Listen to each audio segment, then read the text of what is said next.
She was the original pioneering heroine. Before the syndicated series, before the global icon, Cathy Lee Crosby brought Wonder Woman to life on screen.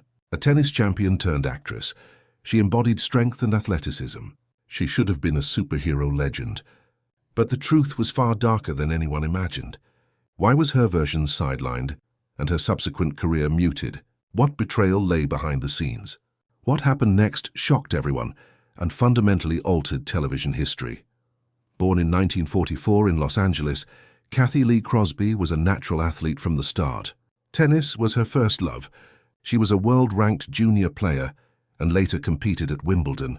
This athleticism gave her an innate physical confidence and resilience. She briefly studied at USC, but her striking looks and undeniable charisma pulled her into modeling and eventually acting. She co-hosted That's Incredible in the 1980s, showcasing her vibrant personality. This background in professional sports, a world of strict rules and clear wins, did not prepare her for the brutal, often arbitrary demands of Hollywood. The turning point came in 1974. ABC cast Crosby as Wonder Woman in a made-for-TV movie pilot. Crosby played Diana Prince as a powerful, grounded spy with extraordinary abilities, a serious, action-oriented hero. The film aired, and while critics were mixed on the spy thriller direction, Crosby was praised for her authentic strength. The pilot earned decent ratings. Crosby was ready to lead a series, but the network hesitated. They wanted spectacle, a brighter costume, and more overt fantasy. Crosby's vision was too subtle, too athletic for the mid-70s television landscape. The tension escalated as executives argued over creative direction.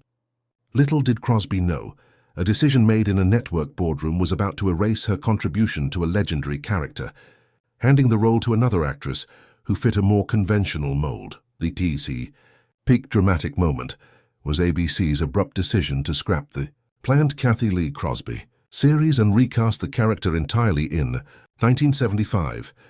They chose Linda Carter, opting for a traditional superhero look, complete with the star-spangled costume and overt fantasy elements.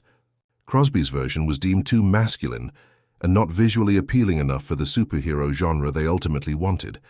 The revelation was the brutal realization that, despite her talent and having been the first to inhabit the role, her portrayal was rejected not for lack of skill, but for failing to adhere to a rigid, conventional standard of female comic book beauty. It was a character betrayal. Crosby had opened the door, but the industry immediately shut it on her, prioritizing camp and sex appeal over the grounded heroism she had pioneered. Her moment as a historical figure was tragically cut short. While the world embraced Linda Carter's enduring version, Cathy Lee Crosby continued to work consistently in film and television, albeit without the global recognition that Wonder Woman would have guaranteed.